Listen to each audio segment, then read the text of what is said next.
Hey bees, welcome back to my channel. So this is going to be the long-awaited update video. I have literally been so nervous, and I have gone through like this very moment over and over and over again. And I feel like the reason why I kept avoiding coming back on YouTube is basically just like sharing my story and my experience through the really tough time that I've had last year.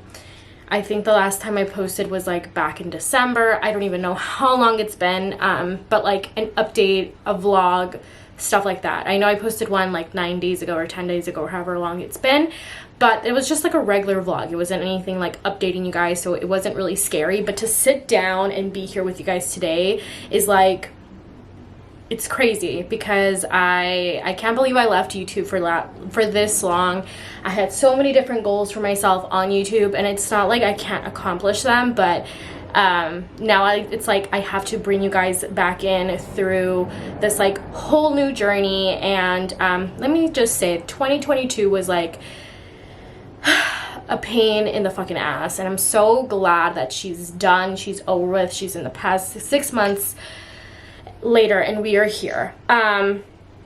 So I am just gonna update you guys what has been going on, why I left YouTube, and just like the mess of everything. Any questions that you guys may have, you guys can leave them in this video. I think this will probably more than likely be a two-parter, but I am thinking of like switching up my content a lot on my channel, or at least trying to revamp it, because I'm thinking of doing like chapters now that I am moving into a new phase in my life, and it's not just like regular vlogging. Of course, I will always try my best to do like regular vlogs, but just like coming into this new chapter in my life and just starting fresh, and then like trying to start something different on my channel, and that's like really important for me.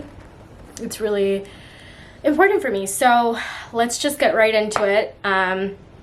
As you guys know, I had filmed a video about like my health issues and how I had like pre-diabetes.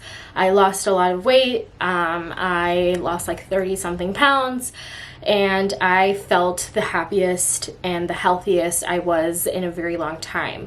The only thing is that I hadn't gotten my IUD, or I mean, I haven't gotten my period in a while. And this was again last year in like October. I kept complaining to my OB, and I was like, hey, like, I'm not getting my period. I'm not getting my period. I'm not sure what's going on. Like, I'm 22. Like, I should be getting my period. Prior to getting my IUD, like, I was super consistent every single month. It like came at the same time every month. It lasted for this amount of time. Like, it's always been really consistent. And for it not to be after getting my IUD removed has really scared me. And they ended up getting me hormone pills called Provera, and I took them for the entire month, I think, of either September and then October. This was like last year. It's like the timing is a little bit off. I don't remember like what months I got what, but I'm pretty sure I took them in the months of September, got my period in September, and then I decided to stop taking them because I wanted to go a more natural route, because I felt like my hormones were never to get balanced if I was taking hormones to make them balance, if that makes any sense. So I started doing a lot of research, and I came across these like healthy alternatives. They're all natural. It's called a Vitex, and I think it's like made from elderberry and like all these other things. Like, it's basically like a plant mixture, and you guys can do your own research. I like researched it for days. I ended up buying them off of Amazon. There was so many great reviews on like women who had PCOS, who helped them get their period, help get regulated, and all this stuff. And I took a chance on them. I didn't think that it was going to be true, because I'm like, what plant can give you your period? Sure enough, in October, I get my period through taking Vitex, and I thought this was insane. This is a miracle, because I didn't think it was going to work. Like, no chance in hell that this little pill that is like mixed with a bunch of different plants was going to work, and it did. November rolls around and I didn't get my period. But to be honest, I wasn't staying consistent taking the Vitex pills. And so I was like, well, it's kind of my fault because I haven't been consistent. I haven't been taking them like I'm supposed to. So, I mean, whatever. December rolls around, and for some reason, like randomly here and there, I'm like, okay, I'm just gonna take like a pregnancy test. And I take a pregnancy test. I believe it was like December 6th or 9th, one of those days, and it comes out positive. Hey guys, so I'm having a little bit of a mental breakdown, and I'm waiting for the test to be done, and it says, it's the digital one that says 6 days sooner. It's supposed to say yes or no. There's still, I'm pregnant.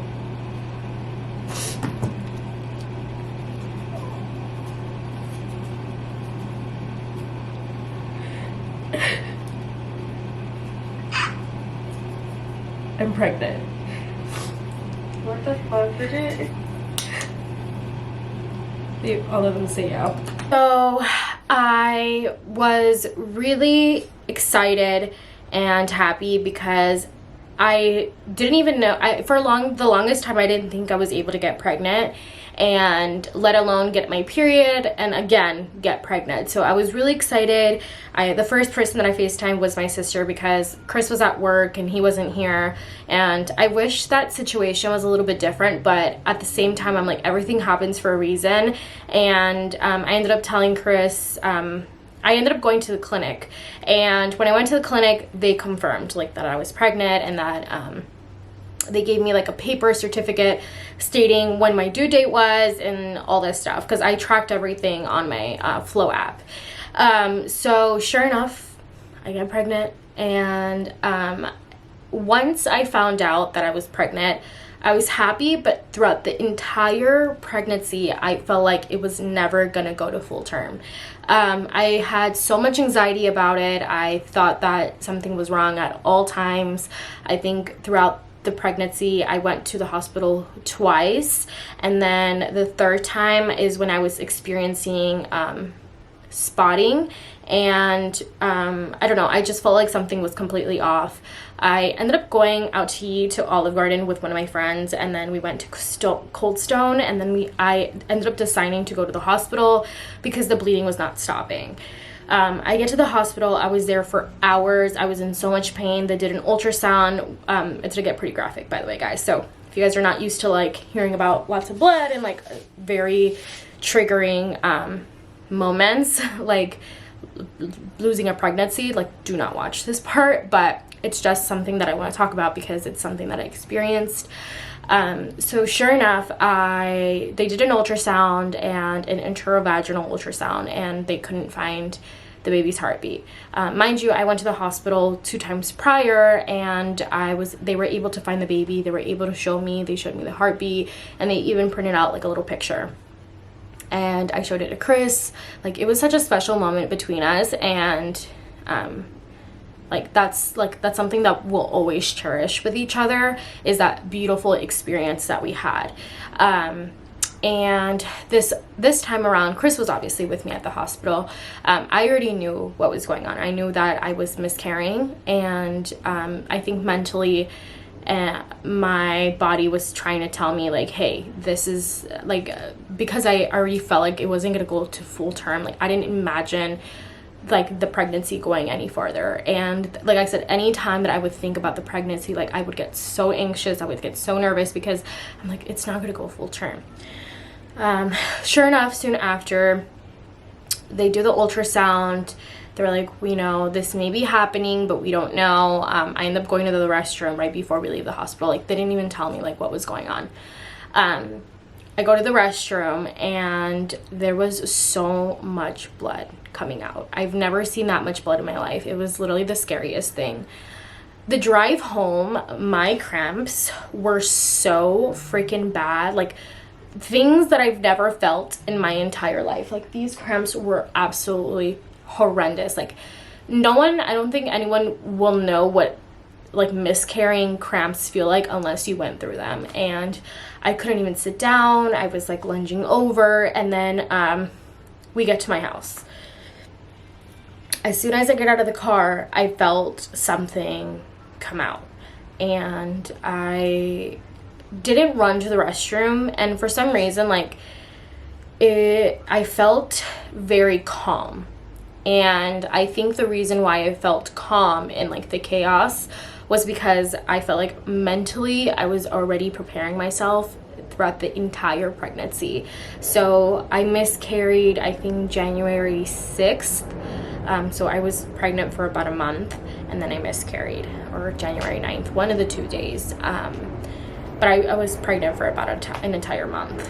I get home and I change, and then I go to the restroom, and then I sit down, I use the restroom, and I wipe myself. And when I wiped myself, like, it's like the craziest thing. You can see, like, you know how whenever you have a miscarriage, sometimes you can see like the sac. And that's what a lot of the times they want you to watch out for, is when you're miscarrying, is to watch out for like a pouch or something. And so I like got out of the restroom, and I went inside the restroom, and when I wiped, like, there was this huge, like, it was about this big, and it looked like the sac. And I screamed for Chris, and Chris comes running in, and he's like, what do we do? Like, do you want to go to the hospital? Like, he like looked at it, and he was like, I think the entire time, like, he was in denial. And then when we both looked at it, I think we both knew, like, okay, we just know what happened. And he was like, do we go back to the hospital? I was like, there's nothing that they can do at the hospital for me. Like, there's nothing that they can do. So I like cleaned myself. I came to bed, and I laid down, and then Chris asked for an entire week off. I ended up leaving my job because I was in like deep mourning, and thankfully I was going through therapy at the time, so I wasn't going through it alone, and I had such a great support system. Like, Chris is the best person, and I feel like God really sent him for me, because I could have not asked for a better partner. Like, he's just so patient with me, and through all my craziness, all my chaos, like, he is there through and through 100% for me, and I'm so grateful for him every single day. Like, I pray and I thank God every day to send me like this beautiful angel. Like, he's such an angel. And sure enough, that happens.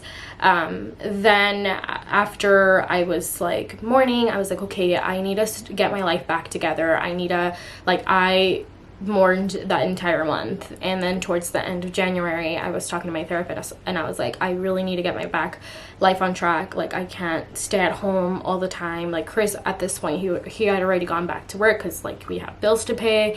And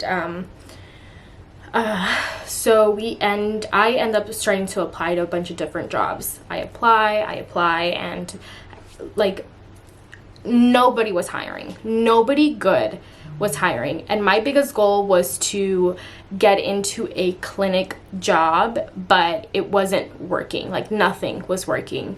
And so soon after, I was applying to a bunch of different jobs. I applied to a bunch of clinic jobs. Got left and right no's, like hardcore no's. And then finally I came across the job that I am currently working in now. And I work at a clinic job, and I'm a baby imaging specialist. I work front desk and take images in the back. And it's literally one of my favorite things that I've came across working in. And that's how I know I love working in the medical field, because I've worked at a bank before. I worked with children at a school. I worked at like fast food restaurants, retail, optometry office. It's like I've worked and I lived so many lives that the moment that I got into this position that I am today, I just knew, like, I instantly fell in love, and there was nothing stopping me from completely molding myself into this role. And I feel like I really succeeded in doing that. and I feel like I accomplished a lot. I also forgot to mention, now we can move on from that like whole situation experience. I've been working at this job for a very long time. I think the last place that I left off of was when I was working towards studying for the PACS exam for Santa Monica. You guys are probably asking, like, what's going on with Santa Monica? Did you pass your PACS exam? What is going on? So unfortunately, I did not pass my PACS exam. I failed by 13 points. Like, I didn't meet the criteria by 13 points. And so unfortunately, I wasn't able to apply to the program and see where I could get in. But I was gonna do the redemption program, but unfortunately, my nursing counselor, whoever oversaw me, dropped the ball, and 30 minutes before the nursing application closed, they called me and they were like, "Hey, the application's closed in 30 minutes. You have to reapply. Don't you forget." And I'm like, "Oh my god, like, why didn't you guys call me like days prior?" And of course, like, my fault also by not like checking in. I was studying for the PACS exam, so to retake it in August or September, one of those two dates. But I was studying and I was practicing. I'm like, why didn't anyone remind me or call me? If you were gonna call me to remind me, like, I like to do it 2 days prior to give me enough time to like look it over or fill it out and, you know, whatever. So unfortunately, Santa Monica was just a complete closure. So now we're getting into the present, and a lot has happened, okay? A lot is going on, and I feel like I am putting all my eggs in one basket, and it probably is really bad for me to do, but I have had such a smooth sailing through this process. I have not felt like anything. I just feel like everything just moved so smoothly that I felt in my heart that this was supposed to happen the way it is currently happening. So when I was going to TJ with my family, my cousin was going, and I was talking to her about nursing school and how I really want to get in, and it's super competitive, and even if I get the best scores in my TEAS exam and I applied to a bunch of community colleges because it's like the cheaper route, I'm not guaranteed to get in. And she was like, yeah, because it's super competitive. And I was looking at all the different programs, and all of them only offered associates, which is, again, okay, because then I can just transfer out and get my bachelor's later. And it's probably way cheaper, and it would have gotten covered by FAFSA. But my worriment was that I wasn't gonna get in. So when I was talking to my cousin, we were talking about this, and then she ended up telling me that there was this college or this university that her friend went to, but he spent a lot of money to not get into it, but to basically be in the program, because you can apply for financial aid and you probably won't qualify, or if you do, you probably still have to pay like some portion out of pocket. So sure enough, I completely put it in the back burner, because I'm like, that is way too much money for me to spend. Where am I going to get that kind of money? That's insane. But she's like, if you don't want to wait all that time and like risk waiting years to get into a program, this is the quicker route. And so months later, here we are in the present day. And I remember that conversation that I had with her, because I felt like I was stuck, because I didn't want to go just waste my time. I wanted to get something in that was accelerated, that I was able to get my bachelor's in a short period of time, that I was able to get not my associates but my bachelor's. That was like the biggest thing for me. I'm like, if I'm gonna go to like ELAC or Santa Monica and just get my associates, I'm like, I want to like get my bachelor's right away. And I ended up looking up the program, and it's called West Coast University, and I'm pretty sure you've heard so many mixed like reviews and all this stuff from this school. And there is a lot, because it is really expensive, but it's also a private school. It's kind of like Mount St. Mary's, and that one's a private school, and they probably have I think they have like the best nursing program, but it's super duper duper expensive. because it's a private and it's like the best program that you could get into. And so I was talking about it with my coworker, and I was like, hey, like, I heard about this school. I'm not sure if you heard about it. She's like, oh yeah, like, I know lots of people who went to West Coast, and it's a legit school. And I was like, okay. So I went on their website and I put that I wanted to talk to a rep. Then the very next day I had a meeting with them. It was like a group thing where they went over everything, all the requirements, and surprisingly, all of my requirements were already done, and all I really had to do was apply for financial aid. So I applied for financial aid, and then I had to wait about 2 weeks to meet with their financial aid advisor, and I got one assigned to me, and I spoke to her August 9th, and we went over what I qualified for financial aid and what I had to pay. Now this is the part where I'm just like, I think I'm gonna wait until the next video to share with you guys like what happens next, because I feel like this is already like a 20-minute long video, and of course I'm gonna edit it down, but I think that I'm gonna let it be for the next video, kind of like a vlog style instead of just doing it all sit down. But hopefully by this Friday I will get an answer whether or not I start my program very soon, and I'll let you guys know when that will be in my next video. So I know I'm leaving you guys off in a cliffhanger, but it'll be all worth it. So this is gonna be a new chapter in my life, like I said. So if everything goes to plan, I won't be working. I'll just solely be focusing in nursing school because it's an accelerated program. So I would be getting my bachelor's degree in about 3 years instead of 4. So I'm getting rid of a year, and it is gonna be super fast, super accelerated. So all my focus needs to stay in one place. But yeah, I will see you guys in my next video.